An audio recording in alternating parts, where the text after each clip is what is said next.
Hoe om God se seën te kry? Jakobus 1 vers 12. Die boek van Jakobus is seker een van die mees praktiese boeke in die Bybel, geskryf vir gelowiges wat deur moeilike tye gegaan het. Dit gee vir hulle goeie advies oor hoe om te seëvier te midde van terugslae en beproewing. No healthy Christian ever chooses suffering. He chooses to do God's will, as Jesus did, whether it means suffering or not, het Oswald Chambers baie van ons ervaring opgesom.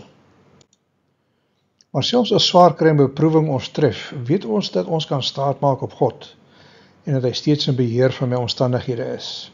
Billy Graham het dit raak gestel, the will of God will not take us where the grace of God cannot sustain us. Maar dikwels is daar seëninge te midde van ons swaar kry. Ons mag dit nie altyd sien of herken nie, maar God se seëninge raak nie minder in ons tyd van lyding nie. As ons net ons fokus kan verander, sal ons dalk meer raak sien as net die beproewing.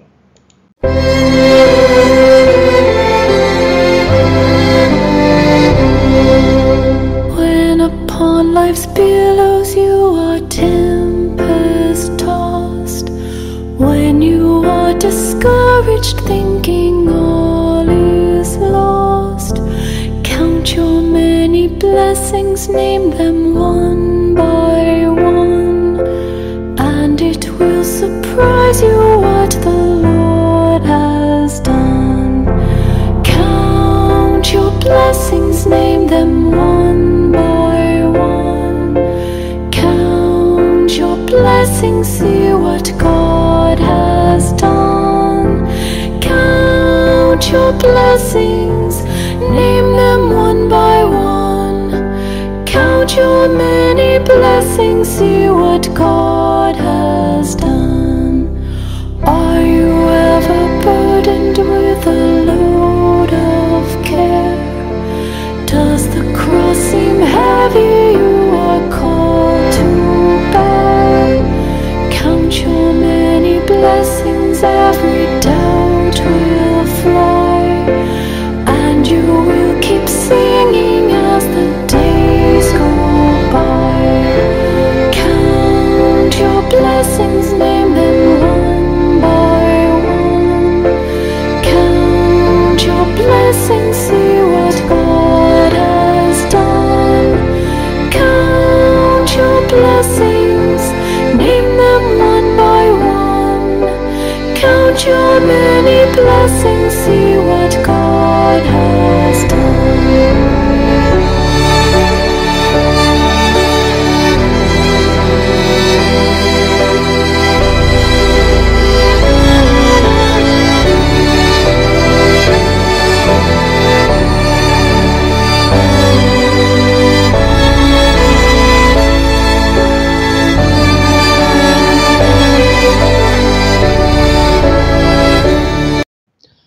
Ons almal wil graag 'n geseënde lewe hê. Ons hou mos van seëninge en goeie dinge wat met ons gebeur. Ons mag dalk nie daardie groot woorde gebruik nie, dis praat ons eerder van 'n vervulde lewe of 'n gelukkige lewe. Die meeste mense wil graag 'n lewe hê wat vir hulle geluk bring. So waar kry ons daardie tipe geluk? Ons word daagliks gebombardeer met allerlei mooi sêgoed op sosiale media wat ons verwagtings vorm en ons lewensuitkyk beïnvloed. Baie mense sal hierdie ou se uitspraak kan echo en sê, ja, dis soos ek ook voel. I don't need a perfect life, I just want to be happy, surrounded by good people who love me for who I am. Op X, die eertydse Twitter, het iemand 7 reëls gelys vir 'n gelukkige lewe. Moet nooit haat nie, moenie jou bekommer nie, leef eenvoudig, verwag min, gee baie, moet niemand seermaak nie, glimlag altyd. Dit klink wonderlik. Maar hoe maklik of moontlik is dit? Is geluk 'n mensgemaakte ding, of steek daar iets meer daarin? Be happy not because everything is good, but because you can see the good side of everything, het iemand anders weer gesê. En nou tannie in die kerk was altyd vreeslik positief gewees oor alles en almal en nooit iets negatiefs kwyt geraak nie. Een oomie vra haar toe met 'n vonkel in die oog. So sê my tannie, watter goed sien jy in die duiwel? Sonder aarzeling het sy geantwoord, hy het nie 'n lui haar op sy kop nie. Van nature soek ons almal na geluk en die Here se seën op ons lewens. Dis seker hoekom ons so gereeld bid, Here, seën my. Ons hou van Jabes se gebed, solank as wat dit vir ons voordele inhou. En Jabes se gebed is vir ons opgeteken in 1 Kronieke 4. En Jabes het die God van Israel aangeroep en gesê, as U my ryklik seën en my grondgebied vermeerder, en U hand met my sal wees en onheil afweer, so het my geen smart tref nie. En God het laat kom wat hy begeer het.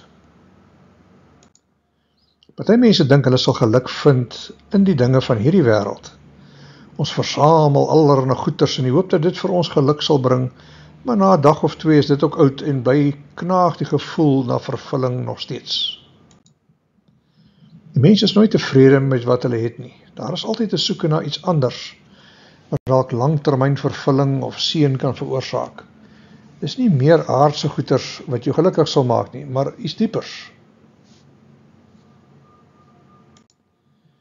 'n slim ou Lucius Seneca het geskryf, True happiness is to enjoy the present, without anxious dependence on the future.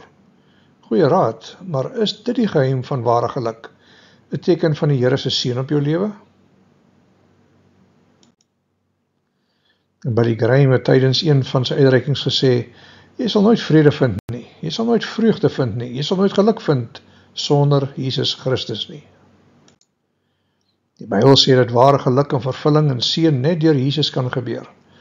Ons bedoel daarmee dat daar geen vrede of vervulling of vreugde gevind kan word in seks of geld of mag of roem of grade of geboue of goue medaljes of plase of enigiets anders wat geld kan koop nie. Welvaart kan baie dinge doen, maar dit kan nie vir jou vrede of geluk bring nie. Roem en beroemdheid kan baie dinge doen, maar dit kan nie vir jou langtermyn vreugde gee nie.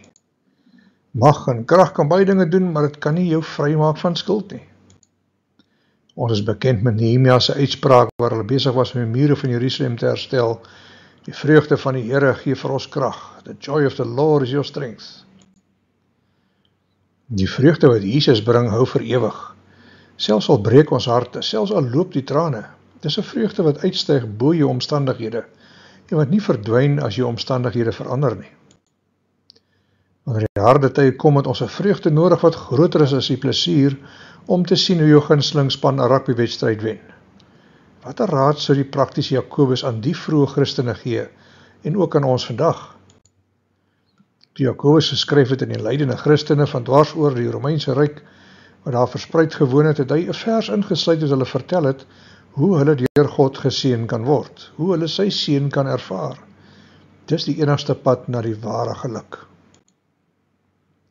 Daar is egter goeie nuus en slegte nuus in hierdie een vers opgevat.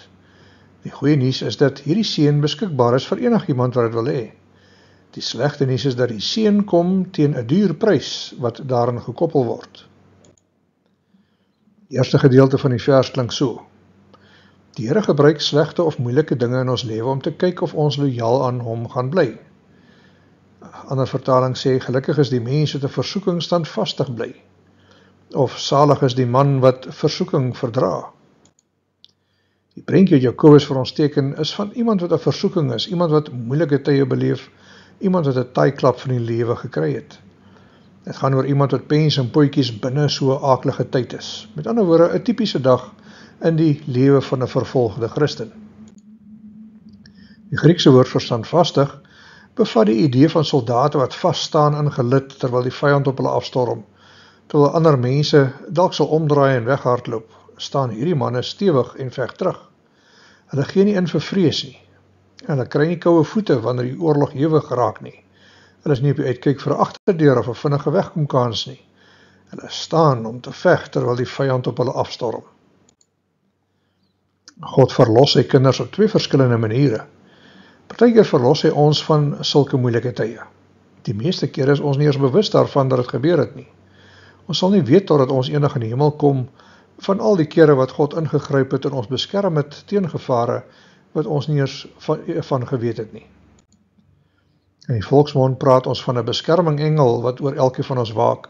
En party kinders se beskermengele moet redelik gehavend lyk soos wat hulle bond staan om die bloetjies uit die moeilikheid te hou. Partykeer beskerm God ons van sulke moeilike tye. Ander kere beskerm God ons te midde van sulke moeilike tye wat ons beleef, soos wat Sadrag, Mesach en Abednego in Nebukadnesar se vuuroond beleef het. Hy gee vir ons wat ons nodig het om deur die vuuroond van swaar kry te gaan, sodat wanneer ons ander kant uitkom, ons sterker as van tevore sal wees. As jy 'n prentjie wil sien van wat so iemand in sy gemoed beleef, kan jy gerus Psalm 88 lees. Die meeste van ons sal egter verkies om eerder so 'n moeilike tyd van toetsing en swaar kry vry te spring, as om daardeur te gaan. En dis normaal om so te voel, maar selde het ons 'n keuse in die saak. Kanker kom of ons dit nou wou gehad het of nie. Die ekonomie stort in duie en vat ons werk en spaargeldjies weg of ons het nou verkies het of nie. Of ons nou spaarsamig of spandabelrig was of nie. 'n Kerk skeur ten spyte van ons gebede vir eenheid onder gelowiges. 'n Eertydse vriend lieg oor jou en probeer dan om jou reputasie te verwoes. Die vonke spat in 'n huwelik en dit lyk of dit op die rotse geloop het. Slegte dinge gebeur met ons die hele tyd. Ons het geen manier om die moeilikhede en tydklappe van die lewe te omseil of te pyp kan, solank as wat ons in 'n gevalle wêreld woon nie. Sover die terugslag van die lewe betref, is ons almal tans in een van 3 plekke. Of ons is besig om uit so 'n terugslag te kom, of ons is tans binne in een, of ons staan op die punt om so 'n seisoen van moeilikheid in te gaan, selfs al weet ons nog nie eens daarvan nie. Ongeag waar jy jouself bevind, en weet dat God iets meer vir jou in gedagte het. Dis nie die einde van die lewe nie, this is not as good as it gets. Jakobus bied egter nie vir ons enige get out of jail free kaartjies nie. Hy gee nie vir ons enige slim triks en 3-stap skemaatjies wat ons in staat sal stel om moeilikheid te vermy wat ons kan toekom, of kort paadjies van hoe om vinnig daaruit te kom nie. Maar hy sê wel dit, God beloof 'n seën aan hulle wat volhard deur die moeilikheid, wat standvastig sal vasklou aan hom. Partykeer is die terugslag meer as 'n siekte of werkloosheid. Partykeer is so 'n moeilike tyd sommer die lewe self. Andrew White, 'n priester van Baghdad, het eendag op radiokommentaar gelewer dat die westerse kerke geen idee het van die swaar kry waar die Christene in die Midde-Ooste gaan aan die hande van ISIS nie. Moslim-ekstremiste het sistematies kerke afgebrand en Christene doodgemaak in Syrië en Noord-Irak. Hy vertel hoe 4 Christenkinders onthoof is in Irak omdat hulle nie Jesus Christus wou verloon nie. Tydens 'n onderhoud met CNB het hy vertel hoe dit gebeur het. Die 4 kinders, almal jonger as 15, het gesê, nee, ons is lief vir Jesus en sal altyd vir Jesus lief hê en ons sal altyd vir Jesus volg. Jesus was nog altyd met ons. Die ISIS-terroriste het hulle gewaarsku, verwerp vir Jesus. En hulle het geantwoord, ons kan nie. So toe kap hulle die kinders se koppe af. Hoe kan ons as gelowiges reageer op so iets? Ons huil. Ons leef in gevaarlike tye waar ekstremiste toeslaan in New York en Ottawa, in Londen en Parys en Mosambiek en Nigerië. Iemand het eendag vir Robert Spencer van Jihad Watch gevra of ons nog sulke soortgelyke onthoofdings kan verwag. Hy het gou geantwoord, niks is meer seker as dit nie. Terwyl Andrew White van Baghdad vertel van die 4 kinders wat onthoof is, het hy ook 'n Christen man genoem wat deur die moslim-ekstremiste beveel is.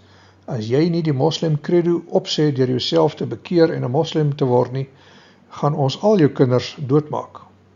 Wat sou jy in so 'n situasie gedoen het? Dis een ding as hulle net dreig om jou dood te maak, maar iets anders as hulle dreig om jou kinders dood te maak. Onder groot druk het die man ingegee en die woorde geprewel waardeur hy Christus verloon het en homself as moslim verklaar het, selfs al het hy dit nie bedoel nie. Hy het dit gedoen om sy kinders te red. Later was hy diep skaam oor wat hy gedoen het en hy het die priester Andrew White gebel en gevra, beteken dit nou dat Jesus nie meer vir my lief is nie? Ek het daardie woorde net geuiter omdat ek nie wou sien hoe hulle my kinders voor my oë doodmaak nie. Watter raad sou jy vir hom gegee het? So 'n soort vraag ruk 'n mens tot stilstand. En voordat jy die man veroordeel, dink 'n bietjie hoe ver jy sou gegaan het om jou kinders te red. So het Andrew White hom terug geantwoord, Jesus is steeds lief vir jou. Hy sal altyd vir jou lief wees. Dit is soms goed vir ons om sulke stories te hoor van wat gebeur met ons mede-Christene in die Midde-Ooste vandag, want baie van ons leef in 'n fool's paradise. Dit help ons om voor te berei vir dit wat dalk ook vir ons kan voorlê, gouer as dit ons dalk dink. Dus, die eerste stap om God se seën te ontvang is om die terugslae en moeilikhede te verduur wat oor jou pad kom. Selfs al sou dit makliker wees om weg te hardloop van hulle af. Die tweede ding om 'n gedagte te hou is dat ons aanvaar is deur God, selfs al word ons geloof ernstig getoets. In Jakobus 1 vers 12 gaan verder, want as hy die toets deurstaan het, of want as hy die toets slaag, of wanneer so iemand aanhou glo, die boodskap sê ware geluk is om die toets met vleiende vaandels te slaag, as die toets sy geloof as eg bewys.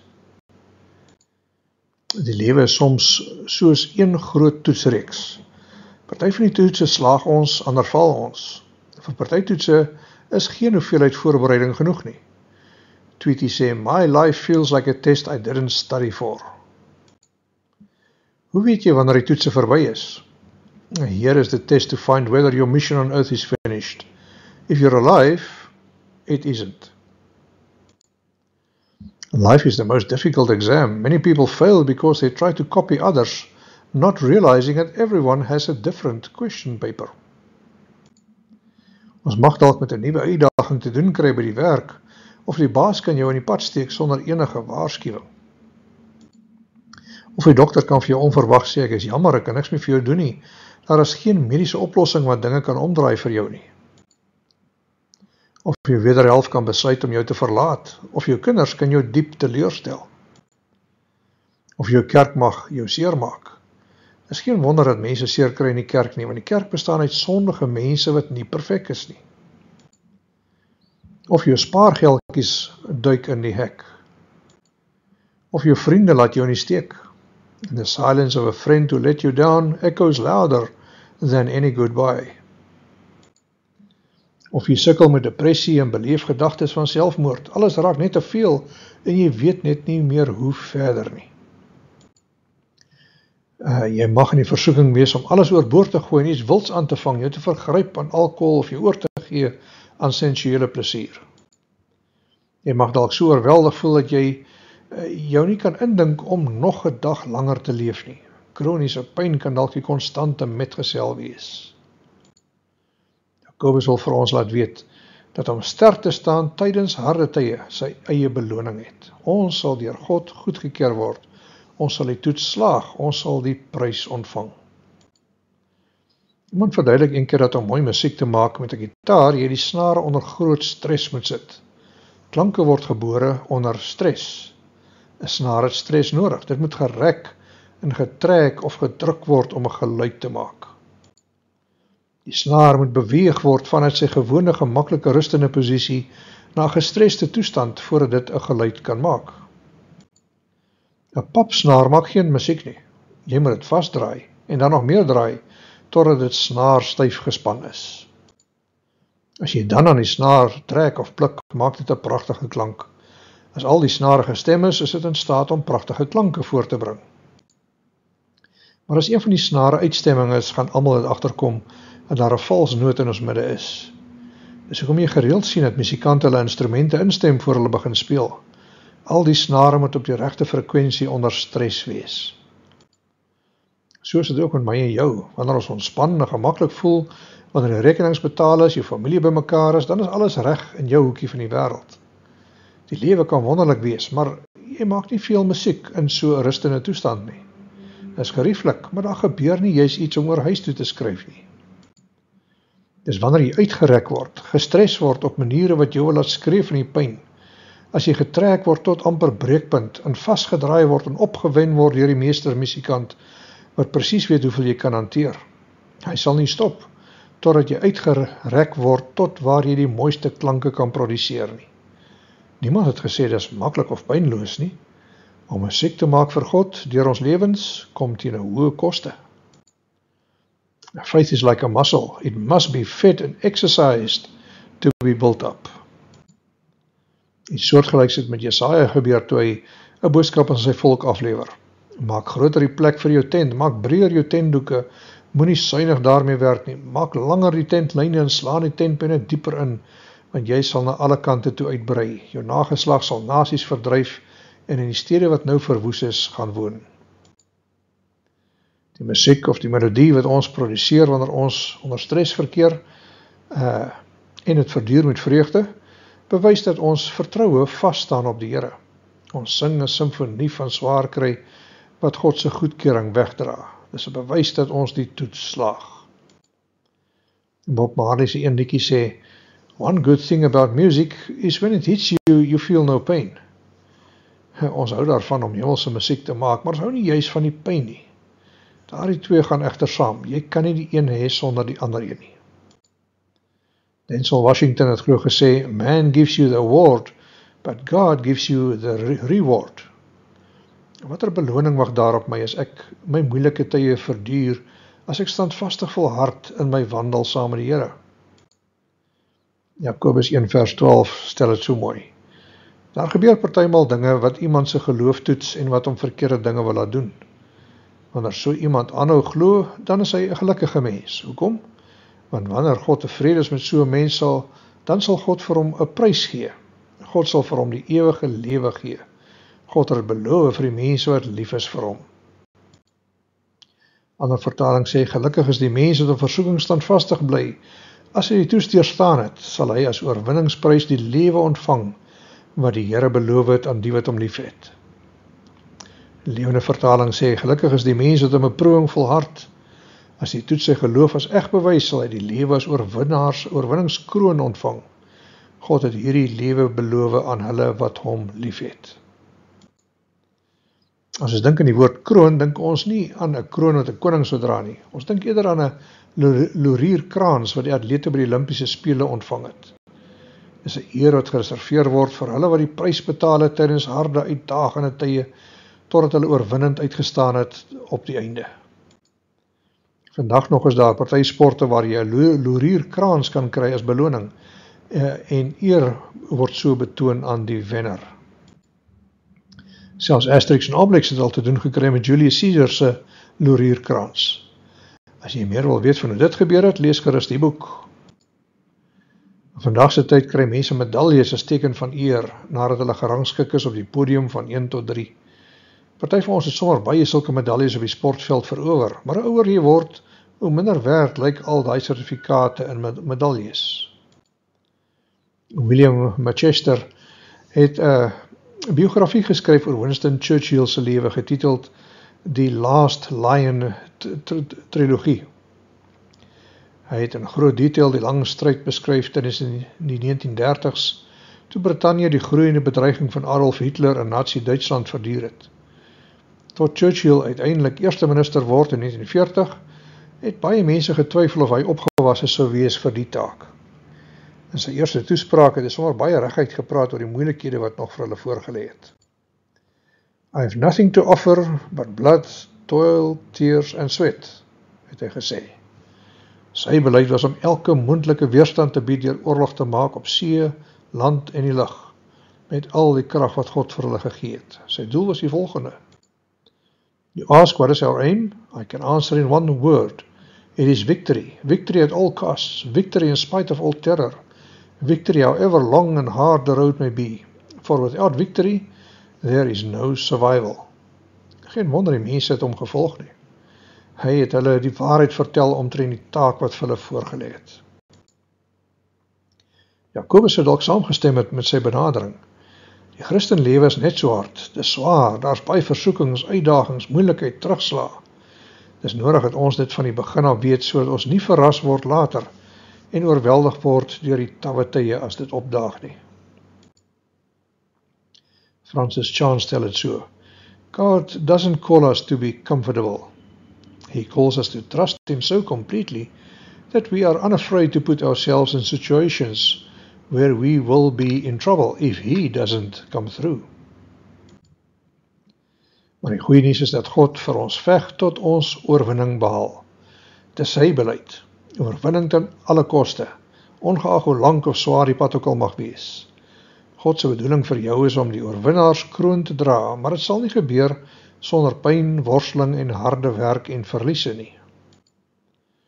God is fighting your battles, arranging things in your favor, and making a way even when you don't see a way. Die ou lied Amazing Grace bevat iets hiervan. Through many dangers, toils and snares I have already come. This grace has brought me safe thus far, and grace will lead me home. Ons hou van die lied, maar nie so baie van die gevare, die harde werk en die versoekings nie. As die lewe maklik was, sou ons in die versoeking wees om te dink dat ons nie vir God nodig het nie, dat ons sonder sy genade kan klaarkom. As die lig heeltyd blou was, sou ons nie uitgeroep het na God in desperaatheid nie. Harde, swaar tye stroop ons van ons siening dat ons self alles kan doen. Dit ontbloot ons swakhede en tekortkomings en wys vir ons dat ons vir God desperaat nodig het. John Wayne, die bekende cowboy, sê dit tong in die kies. Life is hard. It's even harder if you're stupid. Wat is hierdie prys of kroon wat Jakobus van praat? Kom ons kyk weer na die teks. Salig is die man wat versoeking verdra, want as hy die toesteer staan het, sal hy die kroon van die lewe ontvang wat die Here beloof het aan die wat hom liefhet. 'n Deel daarvan is sekerlik die oorvloedige lewe wat Jesus beloof het aan hulle wat vir hom volg hier op aarde. Johannes 10 vers 10 sê, die dief kom net om te steel en te slag en te verwoes. Ek het gekom, dat hulle lewe en oorvloed kan hê. Maar die grootste deel van die beloning kom, wanneer ons uiteindelik in die hemel aankom en die ewige lewe betree. Dis 'n beloning vanaf Jesus self, vir jou uithou, te midde van die swaar kry van hierdie lewe. In die 1600s het daar 'n godvreesende prediker geleef met die naam van Christopher Love. Hy was 'n protestantse prediker wat besluit het om by die Presbyteriaanse kerk aan te sluit.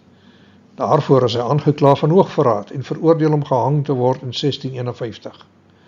Terwyl hy sy teregstelling afwag, het sy vrou Maria vir hom geskryf om sterk te staan in sy geloof. Dis wat sy vir hom geskryf het. Wanneer die boodskapper van die dood na jou toe kom, moenie vir hom skrik nie, maar sien hom as 'n boodskapper wat vir jou tydings van die ewige lewe bring. Wanneer jy opklim na die galg, dink daaraan as jou vurige waanperde wat jou gaan dra na die Vader se huis. En wanneer jy jou kop in die gevlegte tou plaas om gehang te word, dink daaraan as jou Vader se finale meester kwas, waarmee die laaste streep trek om sy skildery mee te voltooi. Selfs al word jou kop verwyder van jou liggaam, onthou dat jy oombliklik verenig sal wees met jou ware hoof, Jesus Christus in die hemel. Selfs al lyk dit na iets bitters, wat deur die hande van slegte mense gaan plaasvind. Weet dat jy maar net die aarde so 'n bietjie vroeër verlaat as wat jy verwag het. Laat ons dit sien as deel van die wil van die Vader. En dit sal nie lank wees nie, dan sal ons mekaar weer sien in die hemel. Laat ons mekaar aanmoedig met hierdie woorde. Wees vertroos, my lief. Dit is maar 'n klein haal met die kwas, en dan sal jy daar wees waar die wat moeg is vir altyd rus sal vind, en waar die bose nie meer sal pla nie. Onthou dat jy tans kos eet met bitter krye, maar spoedig sal jy aansit by die feesmaal van die lam. Deur vir jou te skryf is nie my poging om iets vir jou te leer nie. Sien dit eerder as bemoediging vanaf die Here aan jou. Ek sal nie weer vir jou skryf nie, maar gee jou hiermee oor in die arms van God, waar ek en jy spoedig sal wees. Vaarwel, my man. Ek sal nie weer jou gesig sien tot op die dag wat ons van aangesig tot aangesig voor Jesus op daardie grootste dag gaan staan nie. Op die dag van sy dood het Christopher Love sy finale brief aan sy vrou geskryf. 'n Deel daarvan het so geklink. My geliefde, ek verhuis nou vanaf 'n tronk na 'n paleis. Ek het my werk klaar gemaak en nou is ek op pad om my beloning te gaan ontvang. Ek gaan hemel toe waar 2 van ons kinders reeds is. En ek laat jou agter op aarde waar daar nog 3 van ons kinders oor is. Die 2 daarbo het nie my versorging nodig nie, maar die 3 daaronder het joune nodig. Het maak my rustig en vertroos my deur te dink dat 2 van my kinders aan die boesem van Abraham is en 3 van hulle hieronder in die arms van so 'n liefdevolle godvreesende moeder. Ek weet jy is 'n vrou wat deur groot hartseer gaan, maar skep moed, want al is jy treurig om te moet afskeid neem van jou man wat hierdie wêreld gaan verlaat, sal die pyn minder wees as die jou kinders in die wêreld gebring het. Jy sal 'n vreugdevolle moeder wees, selfs al is jy 'n hartseer weduwee.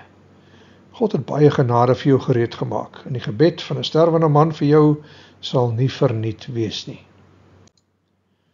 Vaarwel, my geliefde, en weer sê ek vaarwel. Die Here Jesus sal met jou wees. Die skepper van die hemel en aarde sal jou versorg. Die Vader van Jesus Christus sal ook 'n vader wees vir ons kinders. So bid ek jou sterwende liefdevolle vriend tot die dood, Christopher. Die dag waarop ek my glorie gaan ontvang, het aangebreek. Geskryf vanuit die toring van Londen, 22 Augustus 1651. Sy eerste sin sê dit alles. Ek gaan nou vanaf 'n tronk na 'n paleis. Dis die ware Christelike perspektief en oriëntasie. Dis wat dit beteken om in die Here dood te gaan. As mens kyk na wat Maria en Christopher vir mekaar geskryf het, kry mens so kykie in wat dit beteken om die kroon van die lewe te ontvang. Selfs al skei swaar die kop van iemand se lyf, kan niemand sulke geloof vernietig nie. Daardie soort geloof sal nooit doodgaan nie, want dit berus op die ewige beloftes van God. Partykeer wonder ons watter soort geloof ons nodig sal hê in moeilike tye soos hierdie een waarin ons lewe. As expats het ons geloof nodig wat nie aangeraak of vernietig kan word deur terugslag of moeilikheid of beproewings nie. Ons het geloof nodig wat op God alleen staat maak, geloof wat eenvoudig is, maar ook diep en betekenisvol. Elisabeth Elliot stel dit raak. In every experience of life, the Lord is standing at the door and knocking and saying, "Will you trust me in this?" Ons almal wil 'n lewe hê wat deur God geseën word. Ek wil dit myself hê en vir my familie hê. Ek wil dit hê vir al my geliefdes. Ek wil hê dat hulle die seën van God se guns moet beleef in alles wat hulle doen. Ons kan almal hierdie seën van Jakobus 1:12 ontvang. Niemand word uitgesluit nie. As daar maklike lewe is wat jy wil hê, dan hoef jy nie jou kruis op te neem en Jesus te volg nie. Jesus skets aan sy volgelinge wat dit gaan kos, daar in Lukas 9. Toe het hy vir almal gesê, as iemand agter my aan wil kom, moet hy homself verloon elke dag sy kruis opneem en my volg. Maar dit kom teen 'n koste van pyn en swaar kry. Daar is geen maklike pad na die geseënde lewe nie. Dit is gekoop met trane, geplavei met hartseer. Jesus het die vreugde voor hom gesien, sodat die dood aan die kruis hom nie laat terugdeins het nie. Het was nodig vir die deurbraak wat sou kom. Hebreërs 12 praat daarvan. Ons het 'n groot klomp getuies rondom ons en daarom moet ons alles los wat ons kan keer om te doen wat ons moet doen. Ja, ons moet ook die sonde los wat so maklik vir ons kan vashou. Daarom moet ons ook aanhou om te glo soos iemand wat aanhou om in 'n resies te hardloop wat hy moet klaarmaak. Ons moet dit doen terwyl ons aanhou om te kyk na Jesus. Want dit is hy wat ons van die begin af laat glo het en dit is hy wat ons tot die einde laat glo. Jesus het geweet dat hy later weer bly sou wees. En daarom het hy gedink, en die skande van die kruis maak nie saak nie.